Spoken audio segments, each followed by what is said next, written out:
ወሃቢይና አይደለም። ወሃቢ ምንድነው? አታውቅም? ወላሂ አታውቅም። ምንድነው ወሃቢ? ምያለሁ እኛ አያውቅም። ከአሁን 3 ቀን ጾማለሁ ከተሳሳትኩ። ወሃቢ ምንድነው? ወሃቢ የሰላም አንዱ ፓርት ማስረጃ ነው። ክፈት ምነው ከፍተለ አሁን ለተናገርከው የእስልምናው አንድ ፓርት ነው ወሃቢ የሚለውን ማስረጃ ከቁርአን ከሐዲስ ክፈት። ያው የለም በእናንተ ወሃቢ የሚባል የለም። ክፈት ማስረጃውን። ቆይ ያላ እንደ ምን ማስረጃ አለው? እናንተ ናችሁ የምትነግሩን። እኛ ሳልሆን ቀዳዳ ዲያቆኖቻችሁ ናቸው እንደዛ የሚሏችሁ። አሁን ማስረጃ ያለው ነገር እንደሚነግሯቸው ብዙ ጊዜ ነግሬያችሁ ነበር አይደለ? ዲያቆኖቻቸው ይቀደዳሉ 24 ሰዓት ወሃቢያ እንደዚህ ምናምን። ግን አንድ ማስረጃ እስኪያሳየን ብሎ የሚጠይቅ ተማሪ እንደሌለ ስለሚያውቁ ይቀደዳሉ። ላይቭ ከፍተው ስድብ ሳይሆን እውነታ ነው እየተናገርኩኝ ያለሁት። እኛ ስንናገር ስድብ አትበሉ። እኔ እውነታ እንደሆነ እያረጋገጥኩልህ ነው። አሁን ለተናገርከው ማስረጃ ክፈት ብለህ መክፈት የማትችለውን ነገር ነው ዝም ብሎ ጭንቅላታቸውን የሚሞላቸው።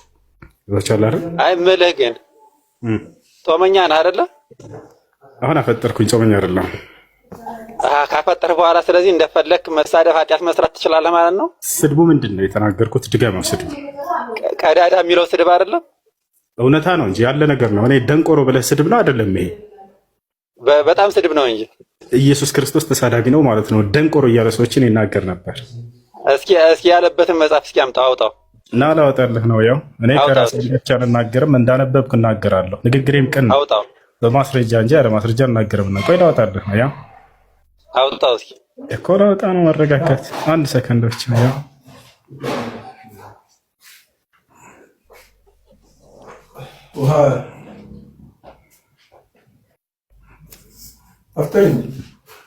አፈጠርኩኝ። አንዴ እሺ ሉቃስ 11:40 እሺ ያውና ኢየሱስ ክርስቶስ ምን አለ? እስኪ አንብባት ይችል ቁጥር 40 ምን ትላለች? እናንተ እስኪ አንብበው። እናንተ ደንቆሮዎች የውጭውን የፈጠረ የውስጡን ደግሞ አልፈጠረምን አላቸው ኢየሱስ ክርስቶስ። እናንተ ደንቆሮዎች። ስለዚህ ይሳደብ ነበር ኢየሱስ ማለት ነው። ሌላም ልጨምርልህ፣ በጣም በርካታ ቦታ ላይ ነው። ምዕራፍ ቁጥሩን እስኪ ያው ሉቃስ ወንጌል ምዕራፍ 11 ቁጥር 40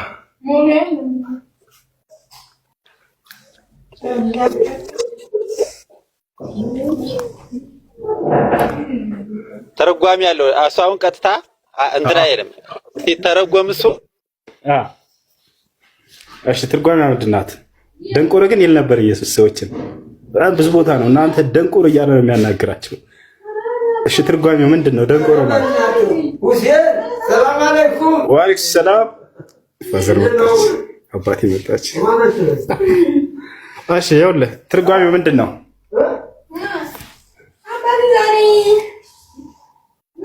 ወመኑ ስም ዝም መጽሐፉን ዝም ወመኑ ኢየሱስ ደንቆሮ ብሎ እንደሚሳደብ አያውቅም ነበር እስከ ዛሬ። ገና ዛሬ ሰማ። እኛው ደንግጠናል። ወመኑ ላኢላሃ ኢለላህ። እኔ ዝም ብልህ በልልህ የሀገሬ ልጅ ወገን፣ እኔ ልደንግጥልህ ጌታ ሰው በጌታ ጸጋና መንፈስ አሳ ተናገር።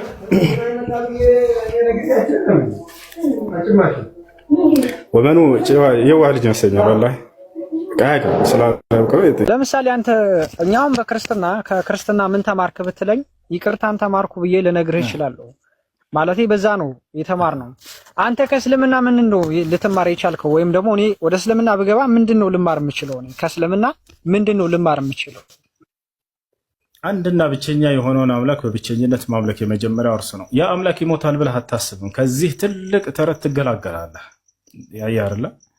ያ አምላክ የሆነ ጊዜ ላይ ተጀምሮ የሆነ ጊዜ ላይ ፍጻሜውን ያገኘ ነው። ሰዎች ገርፈውታል፣ ገድለውታል፣ ሰቅለውታል ከሚለው እንትን ትወጣለህ፣ ትገላገላለህ። ያ ሁሉን አሸናፊና ሁሉን ቻይ የሆነ አምላክ ነው ወደሚለው ትመጣለህ። ያያ አይደለ? ያ አምላክ መለኮታዊ ብቻ ባህሪ ነው ያለው። ሰው ነው ወይንም ደግሞ ባሪያ ነው ተብሎ የሚገለጽ ሳይሆን እርሱ የባሪያዎችና የሰዎች ሁሉ አምላክ ነው ተብሎ የሚገለጽን አምላክ ታገኛለህ። አንደኛ። ሌላው ነገር ይቅርታነት ባልከው ነገር አላህ ስብሐነሁ ወተዓላ በጣም በርካታ ቦታ ላይ የገለጸው ባህሪው የሚገርማቸው ይቅር ባይነቱ ነው። አላህ ስብሐነሁ ወተዓላ ይቅር ባይነቱን በጣም በርካታ ቦታ ላይ ገልጿል። ለባሪያዎቹ በጣም ወዳድ እንደሆነ ኢነ ረቢ ረሒሙን ወዱድ ይላል። ጌታቸው አላህ ስብሐነሁ ወተዓላ በጣም አዛኝና ለፍጥረታቱ ወዳድ የሆነ አምላክ ነው። ልክ እንዲሁ ደግሞ አላህ ስብሐነሁ ወተዓላ ወካነ አላሁ ገፉረን ረሒማ አላህ መሐሪና አዛኝ የሆነ አምላክ ነው ይላል። አልዓፉ ወካነ አላሁ ዐፉወን ገፉራ አላህ ይቅር ባይ መሐሪ የሆነ አምላክ ነው። እንዳለ በቁርአን ላይ እንዳል ባህሪያቶቹ በእነዚህ ነው የተሞሉት። ማ የፍዐሉ አላሁ ቢዐዛቢኩም ኢን ሸከርቱም ወአመንቱም ይላል። እኔ እናንተን ቀጥቼ ምንም የምጠቀመው ነገር የለኝም ብታመሰግኑና ብታምኑ እያለ ይናገራል። እያችሁ አይደለ? ያን አላህ ስብሐነሁ ወተዓላ ላ ዩሪዱ አልዐዛብ ሊዒባድ ለባሪያዎቹ ቅጣትን አይፈልግላቸውም። ወላ የርዳ ሊዒባዲሂ አልኩፍር ለባሪያዎቹ ክህደትን ኃጢአትን አይፈልግላቸውም። ይልቁንስ በእርሱ ማመንና አንዱ ሌላው እንዲተዛዘን የሚያዝ የሆነ አምላክ ነው። ነቢ አላህ በሐዲስ አልቁድሲ ላይ ምን አለ መሰለ? ያ ዒባዲ ኢኒ ሐረምቱ ዙልመ ዐላ ነፍሲ ወጀዐልቱሁ በይነኩም ሙሐረመን ፈላ ተዛለሙ ይላል። ባሪያዎች ሆይ እኔ በራሴ ላይ በደልን እርም አድርጌያለሁኝ፣ ማንንም ላልበድል፣ በመካከላችሁም መበዳደልን እርም አድርጌባችኋለሁኝ፣ አደራችሁን አትበዳደሉ ይላል። አላህ ምን ይላል? በሌላ ቦታ ላይ ነቢያችን ሰለላሁ ዐለይሂ ወሰለም ሲገልጹት ምን አሉ? አራሒሙነ የርሐሙሁም ረሕማን የርሐሙ መን ፊል አርድ የርሐሙኩም መን ፊስ ሰማ አሉ። አዛኞችን አዛኝ የሆነው አምላክ አላህ ያዝንላቸዋል አሉ። ሰዎች ሆይ በምድር ላሉት እዘኑ፣ በሰማይ ያለ ያዝንላቸዋልና አሉ። አይቻሉ አላህ ስብሐነሁ ወተዓላ በጣም አዛኝ የሆነ አምላክ ነው። የሚገርምህ እዝነቱ ገና ከአደም ይጀምራል። አደም የዛኔ ኃጢአት እንደሰራ ሁላችንም እናውቃለን። በእስልምና በክርስትና አዳም ኃጢአትን ሰርቶ ነበር። ታዲያ አዳም እንዴት ንስሐ ማድረግ እንዳለበት አላወቀም ነበር። ያን ምህረት ማግኘት እንዴት እንዳለበት አላወቀም ነበር። አላህ ምን ይላል? ፈተለቃ አደሙ ሚን ረቢሂ ከሊማትን ፈታበ ዐለይህ አላህ አሳወቀው ለአዳም እንዴት ንስሐ ማድረግ እንዳለበት በቃ እውቀትን ቸረው። ይሄን አዳምም ከጌታው ከአላህ የንስሐን ቃል ተማረ አወቀ ይላል። አላህ ስብሐነሁ ወተዓላ ሰጠው ያችን ቃል። ከዚያ በኋላ አዳምም ንስሐ አደረገ። ፈታበ ዐለይህ እኔም አላህ ንስሐውን ተቀበልኩት ይላል። የትኛውን የንስሐ ቃል ነው ያስተማረው? ማስረጃ አለው ከተባለ አዎ አለ። ምን ብሎ ንስሐ እንዳደረገ ሁሉ በቁርአን ላይ ተቀምጧል። ቃለ ረበና ዘለምና አንፉሰና ወኢን ለም ተግፊር ለና ወተርሐምና ለነኩነነ ሚነል ኻሲሪን አለ። አዳምና ሔዋንም እንዲህ አሉ ይላል አምላክ አላህ ሲተርክልን። ጌታችን አላህ ሆይ ኃጢአትን በማድረግ ነፍሳችንን በድለናል፣ ይቅር በለን እዘንልን። የማታዝንልን ከሆነና ይቅር የማትለን ከሆነ ግን ከከሰሩት ሰዎች እንሆናለን አሉ አለ። አላህስ በንስሐ ተቀበላቸው ወይ? አዎ ተቀብሏቸዋል ንስሐቸውን። ሱራ ጣሃ ላይ ይሄን እንደተቀበላቸው ንስሐቸውን ሲገልጽ ምን አለ? ثم اجتباه ربه فتاب عليه وهدى ከዚያም እኔ አላህ መረጥኩት አዳምን አለ፣ ንስሐውንም ተቀበልኩት፣ ቅኑንም መንገድ መራሁት አለ። ከዚያስ ጨመረለት። ተመልከት፣ የሚገርምህ ወደ አላህ ንስሐ ስታደርግ ጊዜ ከኃጢአትህ ከመጀመሪያው ከነበረህ ማንነትህ የበለጠ ከፍ ያለን ደረጃ ይሰጣል። አደም ኃጢአት ከመስራቱ በፊት ከነበረው ደረጃ ኃጢአት ከሰራ በኋላ ንስሐ ካደረገ በኋላ ያለው ደረጃ ከፍ ያለ እንደሆነ ታውቃላችሁ አታውቁም? አደም መጀመሪያ ከነበረው ደረጃ ንስሐ አድርጎ ወደ አላህ በተመለሰ ጊዜ ከፍ ያለን ደረጃ ሰጥቶታል። አላህ ይቅር ሲልህ ጊዜ ዝም ብሎ ይቅር ብያለሁ የሚል አምላክ ብቻ አይደለም፣ ይበልጥ ከፍ ያደርግሃል፣ ያቀርብሃል ወደ እርሱ። አያችሁ አይደል? የሚገርምህ ባሪያዎቹን ይቅርታ እንደሚያደርግላቸው ጥሪ ሲያደርግላቸው ጊዜ በቁርአን አንተ ሌባ፣ አንተ ቀማኛ፣ አንተ ዱርዬ እያለ አይደለም የሚጠራቸው። ቁል ያ ዒባዲየ አለዚነ አስረፉ ዐላ አንፉሲሂም ላ ተቅነጡ ሚን ረሕመቲላህ ኢነላህ የግፊሩ ዙኑበ ጀሚዓ። ወላሂ አጠራሩ በጣም የሚገርም አጠራር ነው። ወንጀለኛ ሆነህ ተከሰህ የፈለገ ይቅር የሚያደርግልህ ሰው ጋር ብትሄድ አንተ ሌባ ስንት አድርገኸኝ እኮ ነው የሚልህ አይደለ? አላህ እንደዛ ብሎ አይደለም ኃጢአተኞችን የጠራቸው እኮ ያ ጀማዓ። ምን አላቸው? ቁል በል ሙሐመድ አላቸው ያ ዒባዲየ አለዚነ አስረፉ ዐላ አንፉሲሂም፣ እናንተ በራሳችሁ ላይ በነፍሳችሁ ላይ ኃጢአትን በማድረግ ወሰን ያለፋቸው ባሪያዎች ሆይ፣ የሚገርምህ ባሪያዎቼ ብሎ ወደ ራሱ አስጠጋቸው። አላህ ስብሐነሁ ወተዓላ ተመልከት፣ እናንተ እንትኖች ብሎ አርቋቸው አልጠራቸውም፣ ወደ ራሱ አስጠጋቸው። መጀመሪያ የእኔ ባሪያዎች የፈጠርኳቸው ፍጥሮቼ ሆይ ብሎ ነው የሚጠራቸው።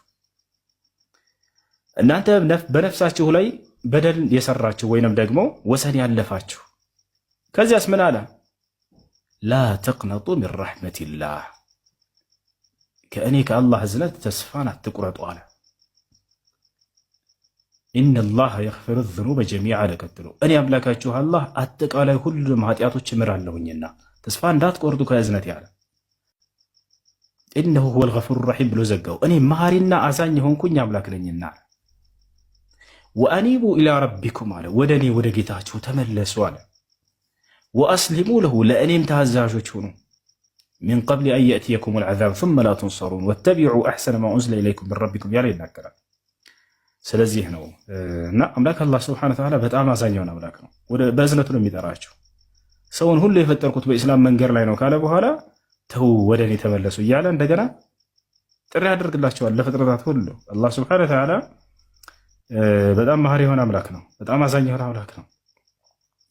ወኢኒ ለገፋሩ ሊመን ታበ ይላል። የሙሴ ህዝቦች ያንን የወይፈን ጣዖት ካመለኩ ከተገዙ በኋላ ምን ካሉ በኋላ ሙሴ ተቆጥቶ መጥቶ ያ ሁሉ ከሆነ በኋላ አላህ ምን አለ? ወኢኒ ለገፋሩ ሊመን ታብ፣ ሙሴ ሆይ ወደ እኔ ንስሐ ላደረገ ሰው ግን እኔ መሐሪ ነኝ አብሽር አለው።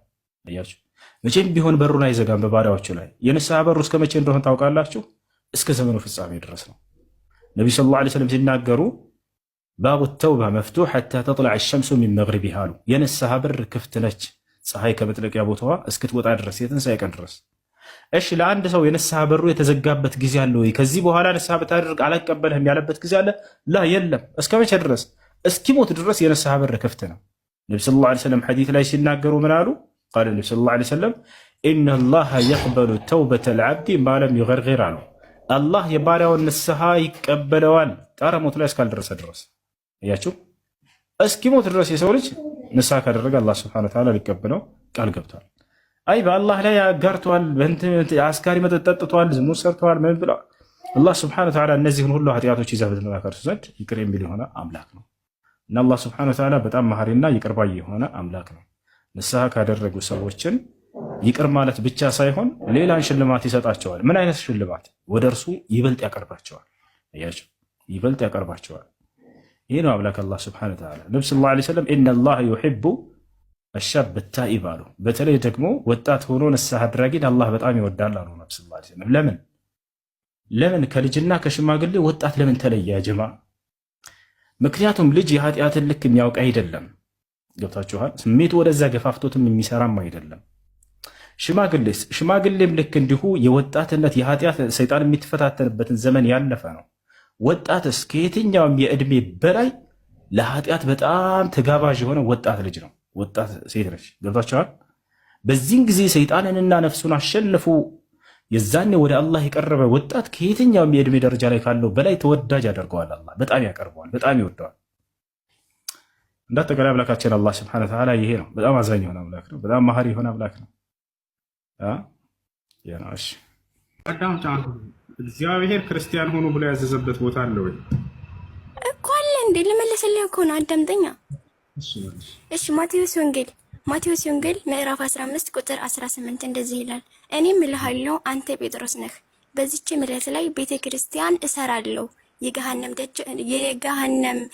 ደጃች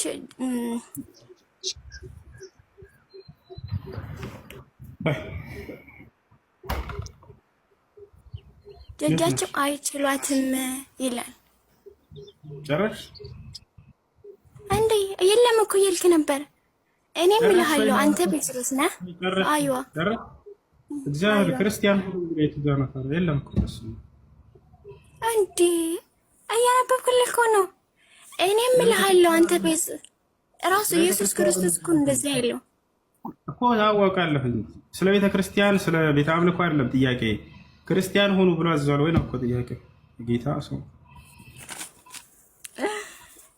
ቤተ ክርስቲያን እሰራለሁ የገሃነም ደርሻትም አይችሏትም ማለት ምን ማለት ነው? ምን ማለት ነው ወደሚለው እንመጣለን። ክርስቲያን ሆኑ የሚለው ትዕዛዝ የት ነው አሁን ጥያቄ? እሺ ማስረጃ ደግሞ ልግለጽልህ። ትንቢተ ኤርምያስ ምዕራፍ 1 እግዚአብሔር ቃል ወደ እኔ እንዲህ ሲል መጣ፣ ይሁድ ስላልሰራህ በሆድ ሳልሰራህ አውቀሃለሁ፣ ከማህፀንም ሳትወጣ ቀድሼሃለሁ፣ ለአህዛብም ነቢይ አድርጌሃለሁ ይላል። ቀጣይ ዮሐንስ ወንጌል ምዕራፍ 14 ቁጥር 16 ብትወደኝስ ትእዛዜን ጠብቁ ይላል። እንደዚህ ማለት ምን ማለት ነው? ከኔ መንፈስ የትም እንዳትሄዱ፣ እኔ ፈጣሪያችሁ ነኝ፣ እኔ ነኝ የፈጠርኩላችሁ፣ ሙችላችኋለሁ። ገባት? ሰማይና ምድርን ራሱ እሱ እንደፈጠራት ይናገራል። ራእይ ኦሪት ዘፍጥረት ምዕራፍ 1 ማለት ምዕራፍ 1 እስከ 30 ገልጣ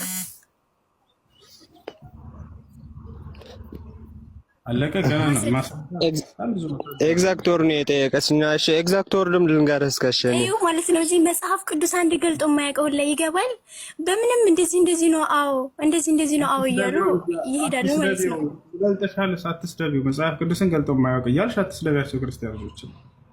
አልሰርብም መጽሐፍ ቅዱስ ራሱ ኢየሱስ ክርስቶስ አንዴ እሺ ኤግዛክት ቀጥታ ቃል እያለ እየነገረህ እሱ ተረድቶ ነበር፣ ገብቶታል እሱ። ለማንኛውም ክርስቲያን ሆኑ ተብሎ የታዘዘበት አንዲትም ቦታ ላይ የለም በመጽሐፍ ቅዱስ ላይ። ያሳዝናል። ያ ነው በክርስቶስ ስለማመን ክርስቶስን ስለመከተል እሱ አይደለም ጥያቄ። ገብታችኋል አይደል? ስለ ሃይማኖት ነው ጥያቄ፣ ስለ ግለሰብ አይደለም። የእግዚአብሔር ክርስቲያን ሆኖ ብሎ ያዘዘበት ቦታ አለ ወይ ብለን ስናይ የትኛውም ቦታ ላይ የለም። ቤተ ክርስቲያን ሰራ አለው ማለት ክርስቲያኑ ነው አይደለም። ለቤተ አምልኮ አይደለም ጥያቄ፣ ስለ ቤተ አምልኮ አይደለም፣ ስለ ሃይማኖት ነው። ክርስቶስን የሚያምን አሁን ተፈርዶበታል የሚልሽ ምንድነው ትርጉሙ? በእግዚአብሔር ቃል ነው የተነገረው መቼም እሱ እኔ ብርሃን ነኝ ይላል። እኔ ብርሃን ነኝ በብርሃኔም ተመላለሱ ብርሃን ስላላችሁ እኔ ብርሃን ነኝ በብርሃኔም እመኑ ብርሃንም ስላላችሁ ተመላለሱ ብሎ በሚያደንቅ ቃሉ ተናግሯል። የኛ አምላክ እንትን ልጠይቅህ አንዴ እሱ እኔም ልወጣ ነውና አንድ ጥያቄ ልጠይቅህ። ሶሪ የመጨረሻ ጥያቄ ልጠይቅና እንትን የአላህ እጆች ሁለቱም ቀኛቸው የሚለው ነው መልስ ምስስ ልመልስልህ ነው። አብሽር። እሺ ብዙ እንትን ነው የውጮችን ቪዲዮ አይቼ ነበርና ሁሉም አምኖበታል። አብሽር። እሺ እንደዚህ ጥያቄዎች የምትጠይቁ ልጆች ስለ እስልምና የሰማችሁትን የምትጠይቁ ልጆች ተባረኩላለሁ። አመሰግናለሁ። ለምን ጠይቃችሁ ብለን አንቆጣም። እንዳውም ደስ ነው የሚለኝ መታችሁ እዛ የምትሰሟቸውን ሁሉ ስለ እስልምና ማንኛውም ሰው እዚህ በነፃነት መጥቶ መጠየቅ ይችላል። ማንም ሰው አላህ ስብሐነ ወተዓላ ሁለት እጆች አሉት ሲባል ጊዜ ምን ማለት ነው? ወኪልታ የዳሁ የሚን ይላል ሐዲስ ላይ ነቢያችን ሰለላሁ ዐለይሂ ወሰለም ሁለቱም እጆቹ ቀኞች ናቸው ብለው የተናገሩበት ቦታ አለ። ቦታቸው አይደለ? ታዲያ ምን ማለት ነው? ሁለቱም እጆቹ እንደዚህ ቀኝ ናቸው እንጂ ግራ የለውም በሚል ተረድተውታል።